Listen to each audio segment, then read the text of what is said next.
Now, did you know that despite all the noise around the falling oil prices in 2016, Brent crude was up about 50.78% this year. The WTI, that's the U.S. West Texas Intermediate, was also up about 46.25%.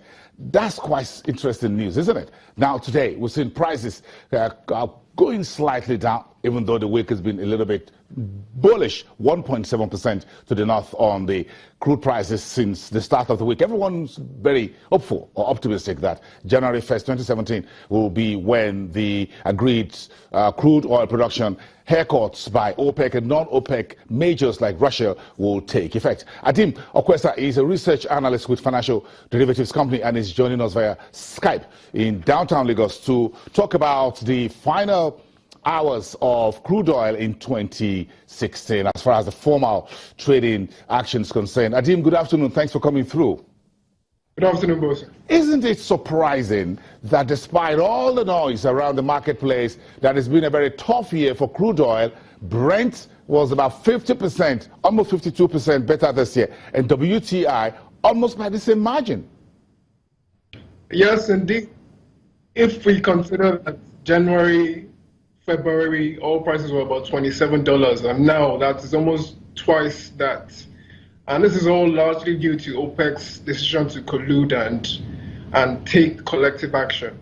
So it's very good news for the oil market. It's not even a very bad closing chapter of the year. If you look at the week so far, 1.74% for the Brent, WTI 1.4% in the green, natural gas more than 5%. So it looks like since that meeting in November is a roller coaster for the global oil market, despite all the current geopolitical issues in the Middle East between Israel and Palestine, Netanyahu on one hand, President Obama, the UN on the other hand, Donald Trump, the US President-elect, weighing in on that. Despite the Russia, Syria, all these issues, it looks like crude prices sidestepping all of them and remain bullish.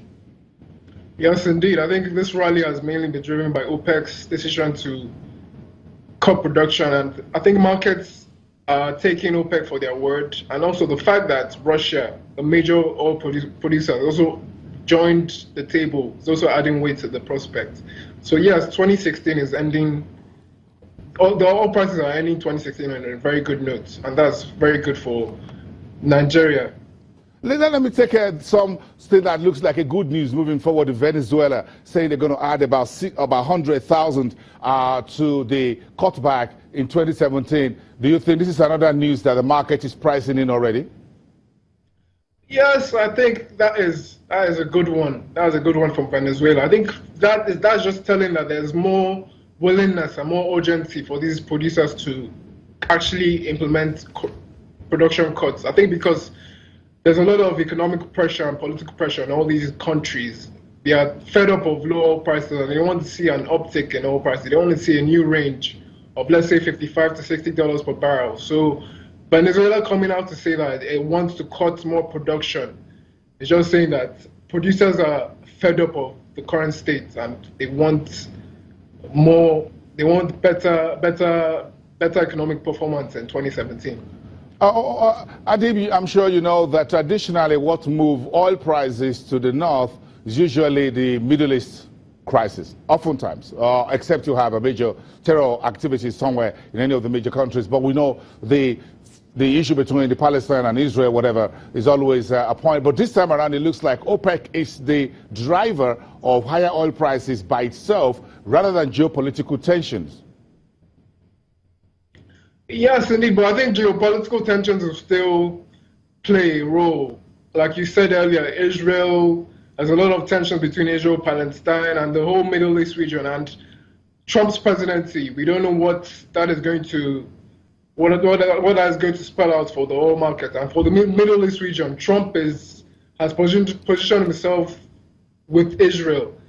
And by doing that, he's positioned himself against the other Middle East regions. So that in all is raising tensions in the Middle East. So I think that's just telling us something bigger may be brewing.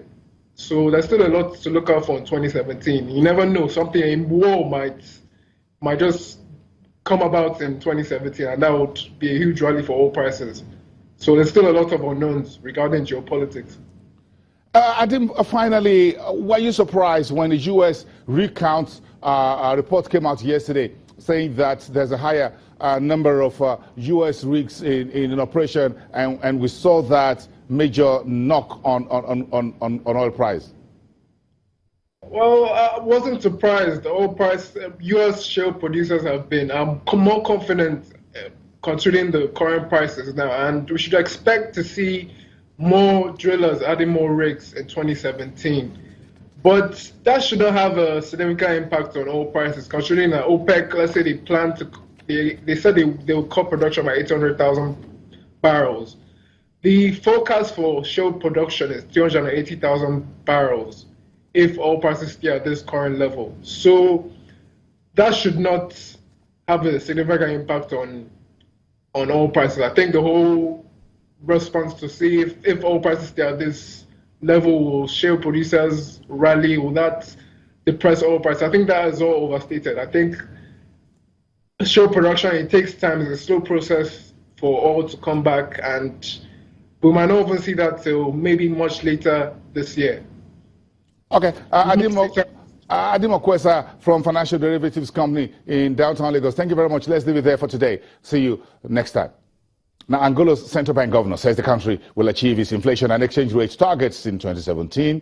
Africa's #2 oil producer has been hit hard by the slump in global crude prices, which has ramped up pressure on the local currency unit called the Okwesa.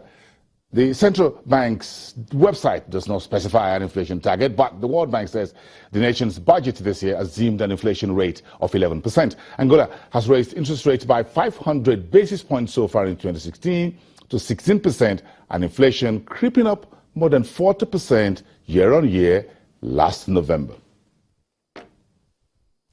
Thanks for watching, everyone. I'll see you again tomorrow, Friday, the final trading day in 2016. Do have a nice day. See you in the next 24 hours, and Happy New Year in advance.